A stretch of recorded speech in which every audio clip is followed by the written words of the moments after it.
My next guest is one of the most respected leaders in American theater, award-winning actor, director Sheldon Epps. He's written a new book titled My Own Directions, A Black Man's Journey in the American Theater, and he's here to tell us all about it. Sheldon Epps, welcome to Black Renaissance. It's so good to see you. Thank you. Good to be here. Nice to see you. You know, I love your autobiography. Oh, thank you. I cannot tell you how much I appreciate the picture that you paint of growing up in Southern California in Compton. I lived on the other side of town near Crenshaw.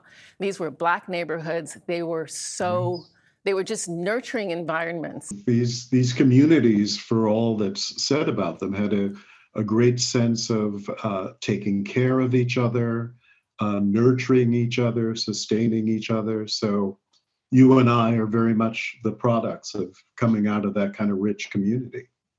And it wasn't lost on me that the first production that really made you crave theater was at the Pasadena Playhouse. You attended with Yes. your mother. That's true. When I was 8 years old, I got on a bus early one Saturday morning and made what was the long trip to Pasadena to see Ethel Waters, the great Ethel Waters, and Member of the Wedding.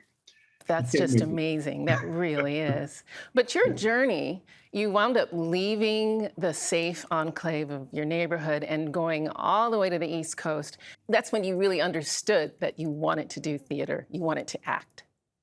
Yeah, that's very true. I left Southeast LA, which was an all Black neighborhood, and moved to a predominantly white Jewish area right outside of New York City, Teaneck, New Jersey, and was often the only Black kid in my classes. So it was culture shock, to be honest, and discovering drama, being able to go to see Broadway shows, great Broadway shows, and to be in plays saved me. Well, thank goodness for colorblind casting and roles like playing Henry Higgins in My Fair Lady. You also were lucky in that you had some folks around you who saw in you the potential and gave you those chances.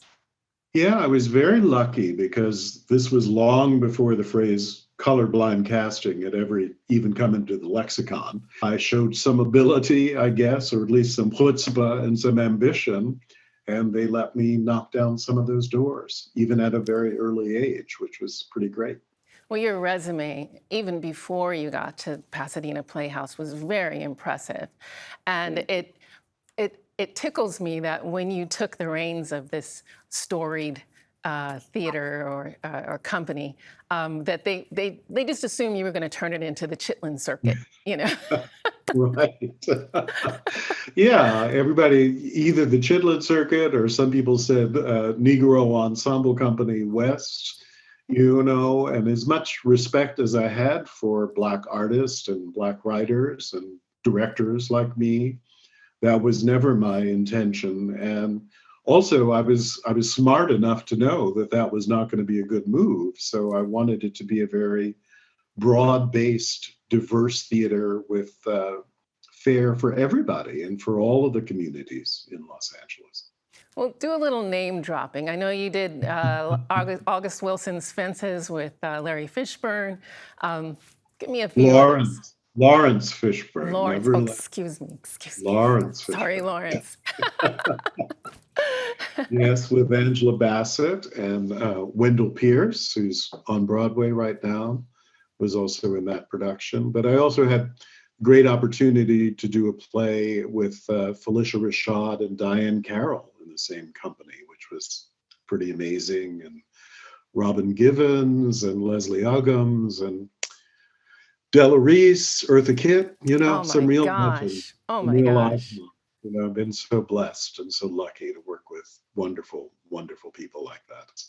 Well, thank you so much for sharing your journey with us.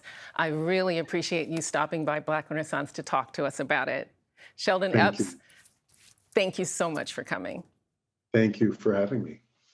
Again, the book is My Own Directions, A Black Man's Journey in the American Theater. It's available on Amazon and at independent bookstores nationwide.